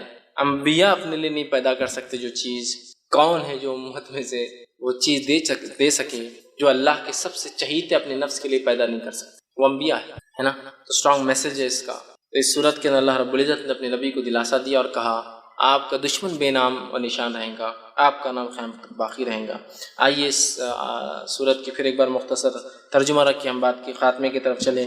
اللہ نے فرمایا انا اعطیناک الکوثر، اے نبی ہم نے آپ کو خیر کثیر، حوض کوثر اور جو ہے بہت سارا خیر عطا فرمایا. فصل لربک وانحر، تو آپ نماز قائم کیجیے، اللہ کا ذکر کیجیے اور قربانی دیجیے، نہر کیجیے، اونٹ قربان کیجیے. اونٹ کو قربان کرنے کے خاص طریقے کو نہر کہتے ہیں. نہر کریے. ان شانیک الابتر، جو دشمن یہ سمجھتا ہے کہ آپ کو بیٹا نہ ہونے سے نسل ختم ہو گئی، وہ دشمن کو بے نام و نشان دم کٹا بغیر کسی نام کا رکھیں گے، اور آپ کا نام ہے نبی ہم ہمیشہ کے لیے باقی رکھیں گے. اور یہ بھی خیر کثیر کا حصہ ہے کہ نبی کا بیٹا نہ ہونے کے باوجود بھی آپ کا نام لیا جا رہا ہے، لیا جائیں گا، لیا جاتا رہا ہے. تو بہرحال یہ اس صورت کا بہرحال کچھ میسج تھا. ہمیں چاہیے کہ ہم جو ہے اللہ کا شکر ادا کریں جو بھی نعمت اللہ نے دی ہے، اس کے لیے نماز اور ہم قربانی کر سکتے ہیں. اور اولاد ہونا یا نہ ہونا، لڑکے ہونا نہ ہونا، یہ اللہ کی طرف سے ہے. ہم کبھی شرک نہ کریں ان تمام کاموں کے لیے، اور نہ ہی نماز میں اور نہ ہی قربانیوں میں ایسا کوئی کام کریں جس سے اللہ ناراض ہوتا ہے یا جس سے اللہ کی ناراضگی حاصل ہوتی ہے. تو یہ تھوڑی سی بہرحال بات تھی. اور دیکھیے یہ صورت کتنی مختصر، صرف 3 آیتوں پر مشتمل تھی، کتنے بہترین پیغام لیے ہوئی تھی اپنے اندر. تو پورا قرآن جب ہم کھول کر پڑھیں گے کتنی ساری باتیں ہمارے سامنے آئیں گی. بہت سارے لوگ ہوتے ہیں انٹرنیٹ پر جب یہ ویڈیو جاتے ہیں بہت گالیاں لکھتے ہیں، بہت گالیاں بکتے ہیں، ٹھیک، لیکن ہم ان گالیوں کو برائی کے انداز میں لیتے ہیں، ہم اچھائی کے انداز میں لیتے ہیں کہ میرے بھائی کو علم نہیں. لیکن کم از کم یہ خوشی ہوتی کہ سن تو رہے. کبھی آج نہیں کل بات سمجھ میں آ جائے، کلک ہو جائے. اور بات تو صحیح ہے کہ انبیاؤں کو اولاد نہیں تھی. کیسے کوئی انسان جو امتی ہوگا جس کا کوئی مقام اور کوئی حیثیت نبی کے سامنے دھول کے برابر بھی نہیں، کیسے وہ دے سکتا ہے؟ تھوڑا غور تو کرے انسان. اولاد دینا زندگی دینے کے برابر ہے. اولاد دینا زندگی دینا. جو خود مر چکے ہیں وہ کیا زندگی دوسروں کو دے سکتے؟ جس کے پاس جو ہوتا ہے وہی مانگا جاتا ہے میرے بھائی. جو خود اپنے نفس کو نہیں، اگر کوئی اولاد دے سکتا تو اپنے آپ کو رینیو کرا سکتا تھا، زندگی نہیں کرا سکا. تو بہرحال مقصد ہے اللہ کی کتاب کو ہم تھام لیں. تو بہت ساری ایسی گراہیں جو شیطان مان دیتا ہے نا، گراہیں، وہ گراہیں کھل جاتی. اور شرک اور بدعت اور کفر اتنا عام ہو چکا ہے اس امت میں کہ اللہ رحم کرے، نمازوں کو غیر اللہ کے لیے پڑھا جا رہا ہے، قبلے کے الٹا پڑھا جا رہا ہے، خبروں کے اوپر خبر والوں کے لیے پڑھا جا رہا ہے، قربانی اللہ کے علاوہ کی جا رہی ہے. اور ہم دیکھ رہے ہیں ہم آج کے سوسائٹی میں بیٹوں کو سب کچھ سمجھ رہے ہیں. یہ بھی ایک میسج ہے اس کا. بہرحال بھول گیا تھا بیچ میں. ہے نا. بیٹے رہتے سب کچھ، ارے تم کو تو بیٹیاں ہو گئی پوری، اب تو گئے تم. ہوتا ہے نا بہت سے لوگ، ارے تم اللہ رحم کرے یار ان کو پوری بچیاں ہیں. اس میں رحم کی کیا بات ہے؟ اللہ نے رحم کیا تبھی تو بچیاں ہیں. اور ایک ایسا رحم کیا اور کیسے بچیوں سے کیا رحم ہوتا ہے؟ آپ سن کی واضح حدیث ہے، جس نے 3 لڑکیوں کو پالا پرورش کی اور نکاح کر دیا وہ میرے ساتھ جنت میں ہے. ایسا بتایا ایک دم نزدیک. کسی نے کہا اللہ کے 2 کا کیا؟ تو کہا جس نے 2 کے ساتھ بھی یہ کیا وہ میرے ساتھ. تو رحم تو کر دیا نا پہلے. یہ جس کو کہتے ہیں نا بہت بڑے نقصان پہ بولتے ہیں نا صبر کرو صبر کرو اللہ دے، ویسے حالات ہو چکے. ہم یہ بات بھی یاد رکھیں، ہمارے نبی کو لڑکیاں تھیں. لڑکیوں اور لڑکوں کی وجہ سے نام باقی نہیں ہوتے ہیں، نام باقی ہمارے اعمال کی وجہ سے، اخلاص کی وجہ سے. بہت سارے لوگ جن کی نسل ہی آگے نہیں چلی، جنہوں نے نکاح ہی نہیں کی، کیا ان کے نام نہیں لیتے ہیں؟ بڑے بڑے علماء دیکھیں آپ، بہت سارے ایسے جنہوں نے شادی نہیں کی. زندگی حالات وقت زمانہ نہیں آیا، جیلوں میں زندگیاں گزار دی، جوان ہوئے جیل میں ہوئے، بوڑھے ہوئے جیل میں، مر گئے جیل میں، شادی نہیں کی. نام لیتے ہیں نا، نام لیتے ہیں ان کے کام کی وجہ سے. سمجھ رہے ہیں آپ بات کو؟ تو لہٰذا یہ کوئی مایوسی کی شکل نہیں ہے جن کو لڑکا نہیں ہو وہ ڈپریسڈ ہے، ہم کیوں لڑکا نہیں ہو رہا ہے نا. اور لڑکا نہیں ہو رہا یا پھر اللہ نے لڑکیوں کی نعمتیں عطا کی تو پریشان ہے کہ اب ان کا بوجھ کیسے حل کریں گے، ان کو کیسے پالیں گے، کیسا بڑا کریں گے، زمانہ تو یوں آ رہا، زمانہ تیوں آ رہا ہے. میرے بھائی تو رزاق نہیں ہے، میں رزاق نہیں ہوں، رزق دینے والا کوئی اور ہے. جب میں پیدا ہوا تھا تو مجھے جب کھلایا تو مجھے پوری امید ہے جتنا میرا بچہ پیدا ہوا جو لے کے آیا وہ کھا کے جائیں گا. اور یہ بات یاد رکھیے، میرے رزق کی فکر مجھے نہیں ہوتی ہے، میرے رزق کی فکر کسی نے کر لی ہے. اور میرا رزق جب میں اپنے ماں کے پیٹ میں 4 مہینے کا تھا وہ لکھا جا چکا ہے، وہ تو مجھے ملنا ہی ہے. بس میرا کام اس کے لیے میں کوشش کروں. یہ تو میرا ایمان ہے نا. اور علامہ صالح العثیمین رحمہ اللہ بڑی پیاری بات فرمایا کرتے تھے، جو لوگ ہوتے ہیں نا انہیں لڑکا بڑھاپے کا سہارا بنتا ہے کہ سہارے وارے بنتے ہیں. نیک رہا تو ٹھیک، ورنہ آدمی مرتے مرتے تک بولتا ہے کہ اس نے میری سنا نہیں، اس نے میری سنا، مطلب گویا جاتے وقت ہی بدوائیں دے کے جاتا ہے، اس کی زندگی برباد ہو جاتی ہے، اس کی بھی ختم ہو جاتی ہے نا. ایسا کچھ بھی نہیں لڑکی اور لڑکیوں کے اندر. صالح حسین رحمہ اللہ بڑی پیاری بات فرمایا کرتے تھے، اولاد ہم کیوں پیدا کرتے ہیں؟ وہ کہتے تھے ہم اولاد اس لیے نہیں پیدا کرتے کہ اولاد ہمیں کھلائے پلائے بڑھاپے کا سہارا بنے، ہم اولاد اس لیے پیدا کرتے ہیں کہ یہ اللہ کی عبادت کرے. یہ موٹو ہے. تو لڑکی بھی کرتی ہے اور لڑکا بھی کرتا اللہ کی بات ہے نا. یہ مشن سے کوئی رہ کہ اللہ دینے والا ہے، لڑکیاں دے لڑکا دے، جو دیا نہیں. اچھا جس کو نہیں ہے وہ کیا بول رہا، اللہ کچھ بھی دے تو چلتا. جس کو لڑکیاں دے تو نہیں اللہ ایک آدھ تو لڑکا ہونا چاہیے. جس کو ایک دے دیا اللہ 2 ہو گئے تو جوڑی ہو جاتی نا، اکیلا جو ہے پریشان رہتا. 2 ہو گئے تو اللہ 3 ہو گئے زیادہ اچھا رہتا نا. اگر ایک آدھ اس میں سے کچھ ہو گیا کر گیا تو مطلب سیف سائڈ اسٹیپ نہیں ہونا پھر ان کو. اب 3 ہو گئے تو نہیں اللہ 4 ہو گئے تو 2 جوڑی برابر ہو جاتے ہیں. مطلب ناشکری کی تو حد شروع سے لے کر آخر تک ہے ہماری. نہیں ہے تو ناشکری، کچھ تو بھی دے دیا اللہ چلے گا، دے دیا تو ناشکری کہ ایسا اور ویسا کیوں دیا. چوائس اس میں کہ نہیں اللہ پہلا کم از کم لڑکا ہو جائے، دوسرا کچھ بھی ہو چلتا، کم از کم فرسٹ شاٹ میں اپن کامیاب ہو جاتے، نیکسٹ دیکھا جائے گا لڑکی ہو تو پھر چل جائیں گا، کم از کم ایک لڑکا ہو جائے تو تسلی تو ہو جاتی ہے نا. سب کچھ بھی نہیں یاد رکھیے، کچھ بھی نہیں. لڑکیاں ہیں تو بہت مشکل ہوں گی، لڑکے تو بہت آسانی، کچھ بھی نہیں ہے. لڑکیاں رہی تو لڑکیاں کیا نعمت ہے میں بتاتا ہوں آپ کو کہ آپ اپنے کمرے میں ہیں، ماں باپ آپ کو بڑے لڑکے ہیں ماشاءاللہ، لڑکا بازو کمرے میں رہتا اپنے بیوی کے ساتھ. آپ بوڑھے ماں باپ ہے، لڑکا بازو کمرے، آپ یہاں کھانس رہے، آپ کو بخار ہے، آپ کو زکام ہے، آپ کے پڑوس میں بیٹے کو نہیں پتا ہے، لیکن ایک امریکہ میں لڑکی بہاری آپ نے، اس کو پتا ہے کہ ماں باپ رات میں کھانس رہے تھے ہے نا. اس کا فون آتا صبح، کیا ہوا امی، آپ نے کہتے تیرے بہت کھانسی ہے. اس کو نہیں پتا، اس کو پتا. لڑکیاں اتنی فکر مند ہوتی ہیں، سمجھ رہے ہیں آپ بات کو. وہاں سے فکر ہے اس کو کہ ماں باپ کا یہاں انڈیا میں کیا چل رہا ہے، وہاں سے فون چل رہا ہے، پڑوس میں بیٹا اس کو نہیں پتا کیا ہو رہا ہے نا. ایسا نہیں ہے. اولاد جو بھی اللہ نے دی ہو، لڑکی ہو لڑکیاں ہو، فکر مت کیجیے اس معاملے میں، اچھی تربیت کیجیے، اپنے مشن کو حاصل کر لیجیے کہ یہ ہے کہ ہمارے بچے اللہ کی عبادت کرنے والے بن جائیں. باقی کوئی مسئلہ نہیں، آپ سکسیسفل ہیں، ٹھیک ہے، آپ کی نسل یہاں ختم ہوگی، کوئی مسئلہ نہیں. اللہ نے آپ کے لیے پسند کیا تھا، معاملہ ختم، ڈسپیوٹ ختم ہو گئے ہیں. اللہ کی ایسی کچھ نعمت ہے جن پہ ہمارا کوئی اختیار نہیں چلتا ہے، تو کیوں اس پہ ڈسپیوٹ کر کے اور جھگڑا کر کے فائدہ ہے نا. نہیں اس کا یہ آپشن ہو سکتا ہے، کوئی آپشن نہیں ہو سکتا اس کا. یہ اللہ کی مرضی، جو دینا چاہیں گا جس کو اور جتنا دینا چاہیں گا دیں گا، نہیں دیں گا اس کی مرضی. آپ دیکھیے بہت سے بڑے بڑے شاہان بادشاہ، کیا پیسے کی کمی ہے ان کو، کیا پیسے کی کمی ہے بتائیے مجھے. وہ 50 سال بعد ایک آدھ بچہ ہوگا، بس ایک ہی اولاد ہوئی ان کو، سب کچھ ہے، بیویوں کی لاتعداد، ان کی نان مسلم کی بات کر رہا ہوں، کوئی حد بھی نہیں ہوتی شادی میں. اولاد جاپان کا جو کنگ ہے اس کو اولاد ہی نہیں، پریشان کتنی شادیاں کر لی اب تک. ایک اولاد ہوئی تو پورا جاپان خوش ہو رہا تھا. 50 سال کا ہو گیا تو اولاد ہوئی، تو کوئی تو وائرس ملا، سمجھ. تو پیسہ ہے، دیکھیے اب ہم سوچ رہے ہیں رزق کی کمی نہ ہو جائے گا. دیکھیے ہاں مال دولت ہے، اولاد یہ اللہ کی نعمت ہے، اللہ جس کو دینا چاہتا دیتا ہے، نہ دینا چاہے نہیں دیتا ہے. نبی اکرم صلی اللہ علیہ وسلم خود اللہ نے لڑکے نہیں دیے، تو لڑکے ہونا نہیں ہونا یہ نعمت، مطلب اچھائی برائی دونوں چیز کی ہوتی ہے. لیکن کوئی بھی انسان لڑکیوں کی پیدائش پہ غم نہ منائے، برا نہ سمجھے، اس لیے کہ خود نبی اکرم صلی اللہ علیہ وسلم کو اللہ نے لڑکے نہیں دیے. اگر لڑکے کا ہونا ہی خیر کی اور اچھائی کی علامت ہوتا، اللہ اپنے نبی کو کبھی بھی اس خیر سے محروم نہیں کرتا تھا. سمجھے؟ بہرحال خیر یہ چند باتیں تھی جو اس صورت کا میسج تھا. ہمیں چاہیے کہ ان چیزوں کو لے قرآن کا مطالعہ کرے تاکہ بہت ساری باتیں کھلتی ہے. شیطان جو گرہ باندھ دیتا ہے دور کرتا ہے ہدایت سے، وہ بھی ہم راستے پر آتے ہیں اور صحیح چیز کو ہم سمجھ پاتے ہیں. اللہ رب العزت سے آخر میں دعا ہے کہ اللہ سبحانہ وتعالی جو کچھ کہا سنا گیا اس پہ عمل کی توفیق عطا فرمائے. ہم تمام کو یا اللہ جو ہے ہمیں بھی جو ہے خیر کثیر عطا فرما. ہم تمام کو جو ہے نمازی بنا اور ہم تمام کو جو ہے صرف خالص تیرے لیے نماز اور قربانی کرنے والا بنا.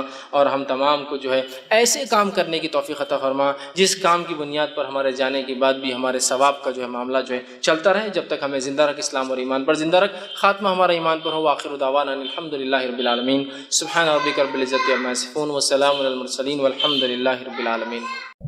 بسم اللہ الرحمن الرحیم. الحمد للہ رب العالمین والصلاة والسلام علی خاتم النبیین والمرسلین. رب اشرح لی صدری ویسر لی امری واحلل عقدۃ من لسانی یفقہوا قولی. میں قربانی کون سے موقع پہ کرنا چاہیے اور کون سے جانوروں کی کرنا چاہیے، اس کی وضاحت کریں.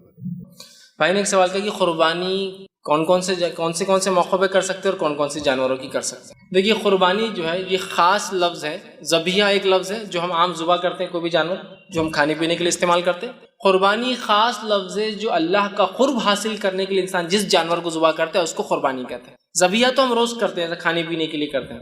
بھائی کا سوال ہے قربانی کب کی جا سکتی ہے. ایک تو قربانی کی جا سکتی ہے عید کے لیے، بقرعید کے لیے، جو کہ 4 دن ہوتی ہے. یوم النحر 10 ذی الحجہ، اور اس کے بعد ایام تشریق 3 دن ہوتے ہیں اس کے بعد. تو گویا 10 ذی الحجہ، 11 ذی الحجہ، 12 ذی الحجہ، 13 ذی الحجہ، یہ 4 دن. اس کے علاوہ انسان نظر مانا وہ قربانی کر سکتا ہے. مثال کے طور پہ منت جس کو بولتے ہیں کہ اللہ فلاں ہوں تو فلاں کو، جیسا اس صحابی نے ایک منت مانگی تھی نظر کہ فلاں جگہ وہ قربانی کریں گے، وہ صحیح مسلم کی روایت. تو منت یا نظر کی قربانی کی جا سکتی. اسی طرح شکرانے میں بھی قربانی کی جا سکتی کہ اللہ کوئی نعمت عطا کر دے. ٹھیک، شکرانے میں وہ کرتے، جیسے کہ اولاد کی نعمت اللہ نے عطا کی تو عقیقہ کیا جاتا ہے، یہ شکرانے کے طور پر ہے. ٹھیک ہے، کہ ایک نعمت اللہ نے دی اور ہم اس کو جو ہے ذبح کر رہے ہیں، تو شکرانے کے طور پر ہو سکتا ہے. عقیقے کا معاملہ ہو سکتا ہے، عقیقے میں یہ بہرحال یہ واجب ہے، کرنا چاہیے. تو شکرانے کے لیے ہو سکتا ہے، عقیقے کے لیے تو عید کے لیے آپ کر سکتے ہیں. اسی طرح نظر کے لیے آپ کر سکتے ہیں، عقیقے کے لیے آپ کر سکتے ہیں، شکرانے میں آپ جو ہے قربانی یہ بہرحال کر سکتے ہیں. اس کے لیے ضروری شرائط وہ ہے کہ اللہ کے نام سے ہو، نیت بھی اللہ کے لیے ہو، اور ایسی جگہ ہو جہاں کفر و شرک نہ ہوتا، ورنہ لوگ سمجھیں گے آپ بھی اس میں شامل. آپ کن جانوروں کی آپ قربانی کر سکتے ہیں؟ تو قربانی کے لیے خاص طور سے جو اللہ کے قرب حاصل کرنے کی جو قربانی میں ہم جانور کرتے ہیں وہ 4 قسم کے جانوروں کی 8 وہ ہو جائیں گے، جوڑے ملا کر 8 ہو جائیں گے. ٹھیک، اونٹ اور اونٹنی 2 ہو گئے سمجھ لیجیے، گائے اور بیل یہ 2 ہو گئے سمجھ لیجیے 4 ہو گئے. اس کی طرح بکرا اور بکری یہ 2 ہو گئے 6 ہو گئے، اور مینڈا اور مینڈی یہ 2 ہو گئے 8. تو 4 قسم کے جانور جو 8 ہو جاتے ہیں ان کے مذکر اور مؤنث ملا کر ان کی قربانی کی جاتی ہے. جانور ذبح کر کے کھانا کون سے جانور ہے؟ تو حلال بہت جانور ہے، حلال بہت سارے جانور ہیں. اس کے علاوہ بھی بہت سارے جانور حلال ہے، لیکن حلال ہونا الگ چیز ہے قربانی کے لیے. اس لیے میں نے پہلے فرق کیا، قربانی اللہ کے قرب حاصل کرنے کے لیے ہوتی ہے. تو خاص قربانی جو 4 دن ہم کرتے ہیں اس میں تو یہ 4 جانور ذبح. حلال کے اعتبار سے آپ بھینس کھانا چاہے کھائیے، حلال ہے. آپ ہرن کھانا چاہیے اگر آپ کے علاقے میں آپ کو اجازت ہو تو وہ حلال ہے، آپ کر سکتے ہیں. اسی طرح جو ہے گھوڑا آپ کھا سکتے ہیں، گھوڑا بھی حلال ہے یاد رکھیے، لیکن اب اس سے آپ بہت زیادہ پریشان مت ہوئیے، حلال ہے. لیکن ہمارے پاس چونکہ اکثریت یہ جانتی نہیں ہے اور یہ بہت عجیب و غریب مسئلہ بن جاتا ہے اگر کوئی بیان کرے تو. لیکن گھوڑا جو ہے ایک ایسا جانور ہے جو حلال ہے اور اس کو کھایا جا سکتا ہے. اسی طرح جو ہے جنگلی گدھا آپ کھا سکتے ہیں، اور شہری گدھا بولے تو یہ گدھا جو ہوتا ہے شروعات کے دور میں اللہ کے رسول نے اجازت دی تھی گدھوں کی، لیکن بعد میں کہا کہ جنگلی گدھا حلال ہے، اور شہر میں جو چلتے چھوٹے گدھے ہوتے ہیں نا یہ بہرحال ہمارے لیے حلال نہیں. تو بہرحال ایسے بہت سارے اور بھی جانور ہیں. تو حلال کی طرح مچھلیاں ہیں تو پوری حلال ہے، وہ ایک الگ قربانی کے لیے. لیکن یہ 4 جانور کھانے کے اعتبار سے، حلال کے اعتبار سے بہت سارے، بہرحال اس میں سے آپ جو چاہے وہ کھا سکتے ہیں اور وہ کر سکتے ہیں. اس نے ایک سوال کیا کہ ابراہیم علیہ السلام نے بھی اولاد ہونے کے لیے منت مانگی تھی، کیا یہ بات صحیح ہے؟ اگر کوئی انسان اولاد ہونے کے لیے منت کر سکتے ہیں کیا؟ دیکھیے ابراہیم علیہ السلام نے اولاد ہونے کے لیے کوئی منت مانگی تھی ایسا تو میں نے کبھی نہ حدیث میں پڑھا نہ قرآن نے اس کے بارے میں تفصیلات دی. منت مطلب نظر کہ اللہ اگر مجھے اولاد دے دے تو میں یہ کروں گا، ایسی کوئی وضاحت تو حدیث میں بھی نہیں آتی اور ایسی کوئی وضاحت نہیں. ہاں دعا کی تھی آپ نے جب دوسرا نکاح کیا تو کہا ربی حب لی من الصالحین، چونکہ امید ہو گئی کہ شاید اس بیوی سے اولاد ہو کہ اللہ مجھے نیک اولاد عطا فرما. تو ابراہیم علیہ السلام نے تو کوئی منت مراد نہیں مانگی یا جس کو نظر کہتے ہیں. رہا سوال کیا اولاد کے لیے نظر مانگی جا سکتی ہے، منت مانگی جا سکتی ہے؟ ہاں بالکل، اولاد کے لیے کوئی نظر مانگ سکتا ہے، لیکن یہ پسندیدہ عمل نہیں ہے. آپ صلی اللہ علیہ وسلم نے فرمایا اللہ تعالیٰ نظر کے ذریعے، منت کے ذریعے، کنجوس جو پیسے نہیں خرچ کرتا پیسے خرچ کرواتا ہے، جو آدمی عبادت نہیں کرتا اسے عبادت کروا لیتا ہے. سمجھ رہے بات؟ نظر مانگے تو پورا کرنا واجب ہے، لیکن نظر مانگنا بذات خود پسند نہیں کیا گیا، اللہ کے رسول نے پسند نہیں کیا اسے. کہا کہ کنجوس جو خرچ نہیں کرتا نا، اللہ نظر کے ذریعے خرچ کرا لیتا اس، اور جو عبادتیں نہیں کرتا اللہ نظر کے ذریعے کرا لیتا اس. لیکن نظر مانگے تو پورا کرنا واجب ہے، یہ بات یاد رکھیے. لیکن نظر مانگنا اپنی ذات سے خود کوئی پسندیدہ عمل نہیں کہ آپ نے بہت پسند کیا کہ مانگ. سمجھ رہے آپ دونوں میں فرق؟ تو لہٰذا اولاد کے لیے نظر آپ مانگ سکتے ہیں، بالکل حلال اور جائز ہے، ٹھیک ہے بات سمجھ، لیکن کوئی پسندیدہ عمل تو نہیں. اس لیے کہ ہم کیوں اپنی عبادتوں کو خاص کریں کہ ایسا ہو تو ہی میں ایسا کروں گا، لیکن اگر مانگے تو کرنا پڑیں گا. اے اللہ فلاں مسئلہ ہوگا تو 2 روزے رکھوں گا یا رکھوں گی، 10 مسکینوں کو کھانا کھلاؤں گا یا کھلاؤں گی، اور جو ہے تیرے گھر کی جو ہے زیارت کر کے مطلب جو ہے عمرہ کر کے آؤں گا یا آؤں گی، یہ نظریں ہو سکتی ہے. یا جو ہے کسی مسکین کو 2-4 ہزار روپے اللہ دیو فلاں چیز دوں گی یا دوں گا، بالکل جائز، مانگ سکتے، کوئی مسئلہ نہیں. پسندیدہ نہیں ہے لیکن بالکل حلال ہے، آپ مانگ سکتے. تو اگر اولاد نہیں کسی کو تو بالکل اللہ سے نظر مانگ سکتا ہے، لیکن نظر مانگنے کا پورا کرنا ضروری ہے. اور اتنی بڑی نظر مت مانگ لیجیے کہ بعد میں خود پچھتا ہے. جیسے ایک خاتون بازار کا ہم نے نظر مانگی تھی، بچہ پاس ہو گیا تو کیا، وہ بھی کیا پاس ہو گیا، 12th. ایسا بھی نہیں کوئی IAS ایگزام یا UPSC اور MPSC میں پاس ہو رہا تھا، وہ 12th میں. نظر کیا ہے سنیے آپ، 1000 روزے. 12ویں کے لیے اگر 1000 تو مطلب first year, second year, third year اور MBBS اگر کر رہا تو پھر تو 1000 کے حساب سے 5500 روزے ہو جائیں گے 5.5 سال. یہ کوئی طریقہ ہے کہ یہ روزے کی اتنے روزے ہوتے تو نہیں. بولے ہم کنفیوز تھے کہ 1000 روزے مانگیں کہ 1000 نمازیں مانگیں. بولے چلو 1000 روزوں کو چھوڑ دیتا ہوں، 1000 نمازوں پہ آتے ہیں. 1000 رکعت نماز کس کو بولتے ہیں؟ دن بھر میں صرف 17 رکعت اللہ نے فرض کی ہے. فجر کی 2، ظہر کی 4، عصر کی 4، مغرب کی 3 اور عشاء کی 4، یہ 17 رکعت ہوتی فرض. 1000 رکعتیں مطلب اگر ڈیلی 17 اور واجب الوتر ملا کے ہم 20 کر لیتے ہیں تو وہ 20 کے حساب سے ڈیلی آپ لگائیے انہوں نے کتنی نمازیں مانگ لی، کتنی 1000 رکعت، کئی مہینوں کی نماز. یہ 30 دن کے اندر 600 رکعت پڑھتا ہے انسان، صرف فرائض پڑھے. 2 مہینے کی نماز کچھ مطلب یہ تو کہ میں نے کہا آپ مانگتے 2 رکعت 20 رکعت زیادہ، یہ کیا آپ نے مانگ لیا 1000 رکعت. آپ پورا کہاں سے ہوگا، فرائض پورے نہیں ہوتے جلدی ہم سے اور آپ نے 1000 رکعتیں مانگ لی. تہجد نہیں پڑھ پاتے 8 رکعت روز، ہم 1000 رکعتیں آپ نے مانگ لی. تو آپ نظر کو توڑیے. آپ تو بہرحال ایسی نظر مانگیے جس کو آپ پورا کر پائے. نہیں اللہ یہ فلاں مسئلہ ہو جاتا ہے، اور عورتوں کو تو بس دھکے دھکے پہ نظر چلتی، اللہ یہ ہوگا فلاں ہو گیا 10,000 روپے دے دوں گی. شوہر بول رہا ہے میں مر جاؤں گا، 10,000 کمانے کی طاقت نہیں ہے، اور تو بول دے رہی 10,000 روپے نظر دیں گے. پھر بعد میں نہیں اب کچھ تو سلوشن نکالو، حل نکالو، اس کے 10,000 روز کہاں سے نکلیں گے. نظر وہ ہو جو آپ کر سکتے ہو. اللہ 2 رکعت نماز، 10 رکعت نماز افورڈیبل ہے، کر سکتے ہیں. اے اللہ 2 روزے 3 روزے، چونکہ 30 روزے تو اللہ نے سال میں ہم پہ فرض کیے. 30 روزے سال میں، سمجھ آپ، سال میں 30 روزے یا 29 روزے، اور آپ 1000 روزے یا کچھ لوگ میں نے دیکھا 40 روزوں کی منت مانگتے چلے. آپ کو اللہ 30 روزے زیادہ فرض نہیں کر رہا، بوجھ نہیں ڈال رہا، اور آپ 40 روزے فرائض سے بھی آگے بڑھ جا رہے ہیں. ٹھیک ہے، لمٹ میں 2 روزے 3 روزے 1 روزہ یہ ہو سکتا ہے. یہ تو بہرحال لمٹ میں مان دیں، بہرحال اولاد کے لیے مانگی جا سکتی ہے، کوئی حرج نہیں انشاءاللہ. کسی نے سوال کیا، ہم منت کرتے ہیں کہ اگر یہ کام ہو جائے گا تو ہم اللہ کے نام پر قربانی کریں گے، تو غریبوں میں تقسیم کریں گے، تو کیا یہ قربانی کا گوشت ہم خود کھا، اچھا کیا غریبوں میں تقسیم کریں یا خود کھا سکتے ہیں؟ دیکھیں میں سمجھتا ہوں جب آپ منت مانگ رہے، نظر مانگ رہے قربانی کرنے کی اللہ کے لیے، تو اللہ کو راضی کرنے کے لیے مانگ رہے، تو ظاہر سی بات ہے خالی ذبح کرنا تو ایک نیت پہنچتی ہے. عملاً تو یہ کہ آپ جب غریبوں میں دیں گے تو اس کا، اگر میں کہوں اللہ میں منت نظر مانگ رہا ہوں کہ میں قربانی کروں، خود کھا جا رہا ہوں پوری قربانی، تو یہ کوئی ایسا لاجیکلی سمجھ میں نہیں آ رہا. پھر آپ نے بینیفٹ کس کو دیا اس کا؟ اپنا نفع کر لیا. جب آپ منت مانگ رہے کہ اللہ میں قربانی کروں گی، تو میں امید کرتا ہوں کہ یہ آپ کھا سکتے حلال ایک حصہ، لیکن یہ نہیں کہ آپ پورا کھا جائیں. سمجھا، پورا ہی آپ نے کھا لیا. جب آپ نظر مانگ رہے ہیں تو آپ لوگوں کو دیں، لیکن اگر آپ نے نظر مانگی اللہ میں قربانی کروں گا، اور اس کا گوشت کا آپ نے کوئی نظر نہیں مانگی کیا کروں گا، خود کھاؤں گا دوں گا، تو ایک الگ بات ہے. لیکن پھر بھی تقاضا تو یہی ہے جب آپ نے اللہ کے لیے کچھ کیا تو اس کے بندوں کو کچھ فائدہ ہو تو صدقہ دوں گا، کچھ فائدہ ہو تو الگ بات ہے. آپ خود بھی کھا سکتے، حرام نہیں ہوگا. لیکن میں یہ کہنا چاہ رہا ہوں کہ جب آپ نے قربانی کی تو اس کا فائدہ اگر غریبوں کو ہو تو میں سمجھتا اللہ راضی اور خوش بھی ہوں گا. اور یہ کام ہونے کے بعد ہی کریں گے. ظاہر سی بات ہے نظر کی کوئی بھی چیز بعد میں ہوتی ہے، اور جب اللہ نے کوئی عطا کر دی کوئی چیز تو میں تو سمجھتا ہوں لوگوں کو آپ کچھ عطا کریں، اللہ رب العزت خوش ہوتا ہے صدقات و خیرات سے.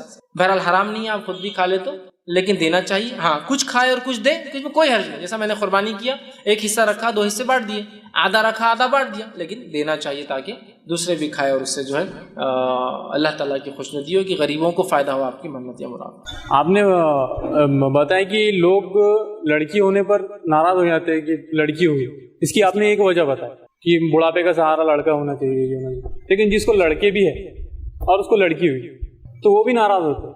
اس سے میں نے میرے تجربے سے اس کا ریزن یہ نکلتا ہے کہ اس کی شادی کروانا پڑے گی بڑی ہو کر. اور آج کل غیر قوم کا چھوڑیے، ہماری قوم میں جو گمراہ ہیں ان کا چھوڑیے، جو کتاب و سنت پر چلتے ہیں ان کا کرائٹیریا یہ ہے، آج معذرت کے ساتھ بولتا ہوں کہ ساری باتیں ہیں آپ کے پاس لیکن پیسہ نہیں ہے، تو وہاں بات آ کر اٹک جاتی ہے. اس لیے لوگ لڑکی ہونے پر ناراض ہو جاتے ہیں. جس کے پاس پیسہ ہے وہ ٹھیک ہے، لیکن جس کے پاس نہیں ہے وہ کیا کرے؟ بھائی نے بہت اچھا پریکٹیکل سوال کیا کہ لڑکی پیدا نہ ہو، چاہے آپ جیسا میں نے کہا جس کو لڑکیاں ہیں تو ٹھیک ہے وہ تو پریشان، لیکن جس کو لڑکی ہے پھر بھی لڑکی تو پریشان ہوتی ہے. اس کی ایک وجہ بتانے ہیں کہ اس کی وجہ یہ ہے کہ لڑکی بڑی ہوں گی تو اس کی شادی کرنا پڑیں گی. اور جو سسٹم ہمارے پاس ہے مسلم اور غیر مسلم، مسلمس کے اندر چاہے بدعتی ہو، چاہے مشرک ہو، چاہے توحید پرست ہو، سب کے پاس ان کا کہنا مسئلہ یہی ہے کہ پیسہ چاہیے ایٹ دا اینڈ، جو کہ لڑکی کی شادی میں خرچ کرنا پڑتا ہے، جو وجہ بن رہی لڑکیوں کی پیدائش روکنے کی اور نہ ہونے. میں کہوں گا واقع میں اور حقیقت میں مشرکین مکہ کے نزدیک جو بھی مسئلہ، ان کے پیسہ مسئلہ نہیں تھا، یہ ہم جانتے ہیں، ان کے مسئلہ عزت اور شان تھی. لیکن آج لڑکی کی پیدائش جو بوجھ سمجھا جا رہا ہے، وہ بوجھ سمجھنے کی ایک بہت بڑی وجہ میں بھی کہہ سکتا ہوں 90% سمجھ لیجیے وجہ ہو سکتی ہے، وہ یہی ہے کہ اس کے لیے پیسہ کہاں سے لائیں گے. پرورش کرو، پڑھاؤ لکھاؤ اور پھر شادی بھی کرو تو اس کے ساتھ کچھ دو. یہ بہت خطرناک مسئلہ ہے. اب کیا کیا جا سکتا ہے اس معاملے میں؟ ہم تو سمجھا کے تھک گئے، بول کے میں تو تھک جاتا ہوں. کبھی کبھار تو اتنا سخت بولتا ہوں کہ کچھ لوگ مجھے ملتے ہیں تو بولتے فیض بھائی اتنا بھی سخت نہیں دینا، تھوڑا سا اگر آپ تھوڑا کم بولے تو اچھا. آپ ڈائریکٹ اس کو حرام بول دیتے ہیں، رسموں کو حرام بول دیتے ہیں. میں اس لیے کہتا ہوں تم رسموں میں پیسہ خرچ کرواتے ہو، شادی میں پیسہ خرچ کرواتے ہو، آنے جانے کا بھاڑا ان سے لیتے ہو، ولیمے ان سے کراتے ہو. بہت سے لوگوں میں نے کہا ولیمہ لڑکی والے کر کے دیتے، تم سب کرواتے ہو. تو پھر میں کیوں نہیں بولوں گا ان چیزوں کو حرام جو آپ کو غلط چیز کی، ایک چیز جو غلط چیز کی طرف لے جاتی ہے اس کی پوری چین غلطی ہوتی ہے. آپ نے فرمایا نا کہ لعنت ہو شخص پر جو انگور لگائے. انگور لگانا حرام نہیں ہے، بس بازو شراب کا کارخانہ انگور چلے جائیں گے، اس نیت سے لگائے تو لعنت ہے. پھر لعنت تو جو توڑے، لعنت تو جو ٹرانسپورٹ کرے، لعنت تو جو پیسے، لعنت جو پیک کرے، لعنت تو جو بنائے، لعنت تو جو سرو کرے، لعنت تو جو بیچے، سب پر لعنت. اور لعنت تو جو لکھے، 9 لوگوں پہ لعنت. شروعات جس سے بھی سب حرام. میں نے کہا یہ رسومات سب بدعتیں اور یہ سب حرام، اس لیے میں سب کو حرام کہتا ہوں. نہیں تھوڑا سا اچک کی اجازت دینا، میں کسی کی اجازت نہیں دیتا ہوں رتی برابر میں. لیکن اب ہم کیا کریں، الٹیمیٹ یہ ہے سماج میں کہ یہ حال ہے. اور میرے ذاتی تجربے تو بہرحال آپ کے تھوڑے رہیں گے، میرے تو ہزاروں لوگوں سے تجربات رہے. خود اسلامک ریسرچ سینٹر کا ایک میرج بیورو تھا، اس کے بھی تجربے میرے پاس ہیں، ایک سے ایک ایسے تجربے. کبھی رات میں یاد کرے تھوڑی دیر جاگتے رہنا پڑتا ہے، نیند نہیں آتی کہ کیا ایسا بھی ہوتا ہے. لوگ ایسا بھی سوچتے ہیں کہ ایک صاحب نے 6 لڑکیاں ریجیکٹ کی. میں نام بھی نہیں لے رہا ہوں اور گمنام بات کر رہا ہوں. 6 لڑکیاں ریجیکٹ کی. 6 لڑکیاں ریجیکٹ کرنے کے بعد جو لاسٹ لڑکی کو ریجیکٹ کی اس کا ریزن میں نے پوچھا، بہت ہو گیا نا یار 6 ریجیکٹ کر دے. تو کیا ریزن دیا معلوم آپ کو؟ تھوڑی سی اس کی مانگ بڑی تھی، بولے مانگ چوڑی، تو ڈر تھا کہ بال جلدی جھڑ جائیں گے. میں نے کہا تم اٹھ کر یہاں تک آئے، اس کے اسٹیمپر پر لکھ کے دے سکتے کہ تمہارا بچہ زندہ بچیں گا، اس کے ساتھ زندگی گزاریں گا اور وہ ہوں گا. جو اس کے بال جھڑیں گے اس کے لیے تم اس کو ریجیکٹ کر رہے. یہ حالت ہے بھائی، یہ حالت ہے. میں بالکل پریکٹیکل بات کر رہا ہوں. بھائی نے کہا تجربے میرے بہت زیادہ تجربے. قرآن حدیث کے مطابق لڑکی چاہیے، قرآن حدیث کے مطابق لڑکی، قرآن حدیث کے مطابق فیض بھائی، قرآن حدیث کے مطابق. سن کے ایسا لگتا ہے کہ آپ کہاں ہیں دنیا کے اندر، لوگ کتنے آگے ماشاء اللہ تخمین قرآن حدیث قرآن حدیث قرآن حدیث. وہ آپ نے ریجیکٹ کر دیا اس لڑکی کو. اس کو قرآن آتا تھا، وہ حافظ قرآن تھی اور وہ فلاں اسکول سے پڑھی ہے، اس کی دینی تعلیم اتنی اچھی، وہ عربی جانتی ہے، اس کو فارسی آتی ہے اور نمازی ہے. کس وجہ سے ریجیکٹ کیا؟ وہ کب 2 رنگ کے لائے تھے ان کے گھر والوں نے، آدھے کپ الگ تھے اور آدھے کپ الگ تھے. کب دیکھنے گئے؟ تو آپ پہلے بولنا چاہیے تھا کہ آپ کب پسند کرنے جا رہے تھے، ہم کب رکھ دیتے تھے آپ کے سامنے. آپ کو لڑکی نہیں چاہیے، کب چاہیے؟ نہیں مطلب جیسا اس سے پتا چلتا ہے نا، کیا پتا چلتا رہا احمق انسان. کب سے تم پتا کرو کسی کے ایمان اور تقوی کا کہ قرآن حدیث کیوں بول رہے تھے. تم بول کیا ہو، کب چاہیے، گاڑی چاہیے، اچھی چادر چاہیے، اچھا وہ چاہیے. ہم ہے تو ٹھیک ہے، تو چل نکل یہاں سے. کب ریزن ہے آپ کی شادی میں؟ بہت برے حالات ہے بھائی. میں اس معاملے میں کیا کہوں اور کیا نہ کہوں، بس یہ حالت ہے. مسئلہ یہ ہے کہ جب میرے بیٹے کا نکاح ہے، میری بیٹی کا نکاح ہے سمجھ لیجیے، تو میرا حال تو یہ ہے، بیٹی کا نکاح ہے نا میرے، بس فلاں اب آیا نہیں، وہ آپ کی بچی ہم کو پسند نہیں آ رہی. کیوں پسند نہیں آ رہی صاحب؟ میری بچی تھوڑا رنگ اس کا کم ہے، زیادہ رہتا نا تو ابھی کر لیتے تھے. تھوڑا کم ہے کیا ہوا، اللہ نے بنایا، میں نے پرسنل مینوفیکچر تو نہیں میری، کچھ نہ کچھ تو ہوں گا نا اللہ کی طرف سے. تھوڑا رنگ زیادہ ہونا، بچی ماں کی ایسی ہوتی ہے نا، کر لیتے، باپ پہ چلے گی نا رنگ میں تو ذرا مشکل ہے. ٹھیک بھائی میری بچی ہے، اس کا آپ کو نہیں کرنی، وہ تھوڑی سی ذرا صحت مند ہے. ہم کو ایگزیکٹلی 55 kg کی چاہیے، 55 کلو والی. آپ کی تھوڑی 58 کلو تک بھر جا رہی ہے. مرغی خریدنے جا رہے ہیں نا ویٹ کے حساب سے، آپ کی 58 ہو جا رہی ہے، تھوڑا 3 kg ایکسس ویٹ ہو رہا ہے اس کا، تو میں نہیں لے سکتا. تو یہ قدموں میں گر رہا ہے شادی کرنا. تو یہ تو بات سمجھ میں آ رہی ہے کہ سماج ایسا ظلم کر رہا ہے اور یہ غلط. اب اس کی بیٹی سمجھو جیسے تیسے شادی ہو گئی، الحمدللہ. اب یہ نکل رہا ہے مرد اور عورت ساسوں سے جو بننے والے، کیا کے لیے؟ بہو تلاش کرنے. تب پرانے واقعات یاد رکھنا چاہیے نا. ہم نے کیسا ہوا تھا, وہ اپنی بچی کیسے کیسے ریجیکٹ کیے تھے لوگوں نے, اپن کتنے پریشان ہو گئے تھے, اب انہیں اب دوسروں تکلیف ملی, اب تو بھی وہی دلدل میں اور کیچڑ میں پڑا ہوا ہے. پھر نہیں, آپ کی بچی تھوڑی اگر گوری ہوئی, ارے پھر ابھی اللہ نے تجھ کو چٹکے دیا اور ایک سہولت دیا, پھر وہی حرکت. تو میں نے اس لیے ایک لیکچر میں کہا تھا کہ جب عورتیں زیادہ کرتی, عورت جب داماد ڈھونڈنے کے لیے نکلتی ہے تو بھکاری کی شکل میں نلتی, کوئی تو کر لے بھائی, میری بچی تھوڑی کم کلر کی ہے, تھوڑی زیادہ صحت مند, بھکاری. اور جب بہو ڈھونڈنے نکلتی ہے تو پھر کنگ رہتی ہے, king, reject reject reject reject reject reject, سب ریجیکٹ یہاں سے.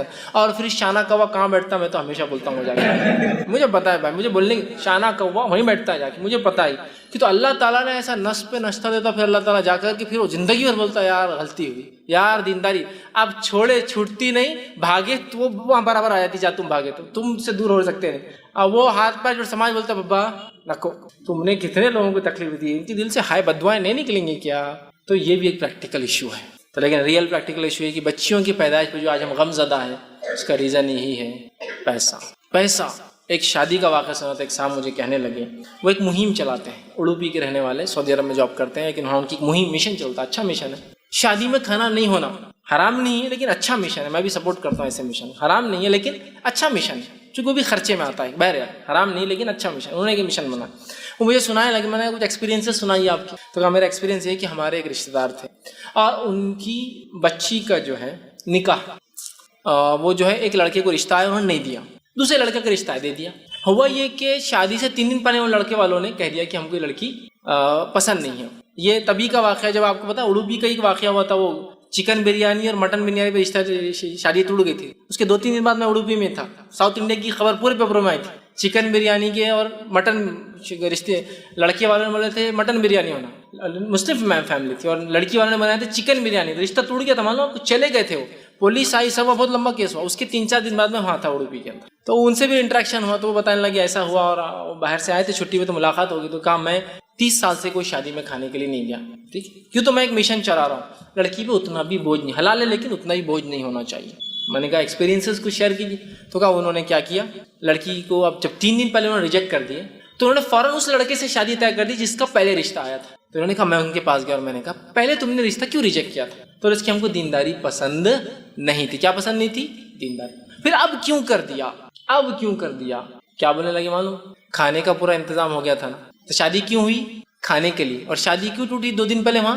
کھانے کے لیے. تو شادی کر رہے ہیں یا کھانے کے لیے کر رہے ہیں؟ آپ سمجھ میں نہیں آ رہا. شادی کر رہے ہیں یا زیور کے لیے کر رہے ہیں؟ آپ شادی کر رہے ہیں یا خوبصورتی, کیا سمجھ میں نہیں آ رہا امت کا.